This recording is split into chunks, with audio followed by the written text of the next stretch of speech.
বন্ধুরা, সৌদি আরবে হতে চলেছে champion versus champion match, Cody Rhodes vs Logan পলের ম্যাচ। এই ম্যাচটি হবে আনডিসপিউট ডাব্লিউডাব্লিউ টাইটেলের। কিন্তু এই ম্যাচে কি হতে চলেছে, এই ম্যাচে কেন রোমান রেঞ্জ রিটার্ন আসলো না এবং 1600 কোয়া কোডি রোডসকে কেন চ্যালেঞ্জ করলো না, চ্যালেঞ্জ না করার কারণ কি, ভিডিওটি শেষ পর্যন্ত দেখলে বুঝতে পারবেন। আর হ্যাঁ, ডাব্লিউডাব্লিউ সম্পর্কে সকল আপডেট পেতে আমাদের রেসলিং ইন্ডিয়া চ্যানেলটি সাবস্ক্রাইব করে পাশে থাকবেন। স্ম্যাকডাউনের শুরুর দিকে কোডি রোডসকে স্ম্যাকডাউনের ম্যানেজার নিক বলেছে কিং অফ কুইনে কোডি রোডসের টাইটেল ডিপেন্ড করবে লোগান পলের এগেনস্টে। এরপরে সেখানে লোগান পল আসে। লোগান পল কোডি রোডসকে জিজ্ঞেস করে, তুমি তো চ্যাম্পিয়ন, তুমি রয়্যাল রাম্বল 2023 জিতেছ।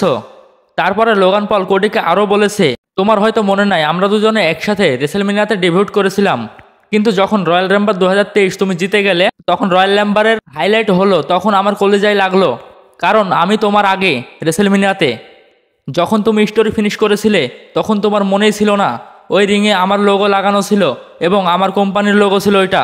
আর তোমার বেটার অপশন হবে আমি সৌদি আরবে প্রুভ করব আর তোমাকে হারিয়ে দেব। লোগান পলের এইসব প্রশ্নের জবাবে কোডি রোডস বলে, আমি জানি তুমি অনেক ভালো ফাইটার এবং অনেক কম সময়ের মধ্যে ইউনাইটেড স্টেটস চ্যাম্পিয়ন হয়ে গেছিলে, কিন্তু লোগান পল একজন লিজেন্ড রেসলার আর সৌদি আরবের ইভেন্টে লিজেন্ড রেসলারদের পারফর্ম করানো হয়, তাই কোডি রোডসের সাথে লোগান পলের রেস করাবে। কিন্তু শেষ পর্যায়ে কোডি রোডস লোগান পলকে হারিয়ে দিবে, শেষ হয়ে যাবে তাদের সেগমেন্ট।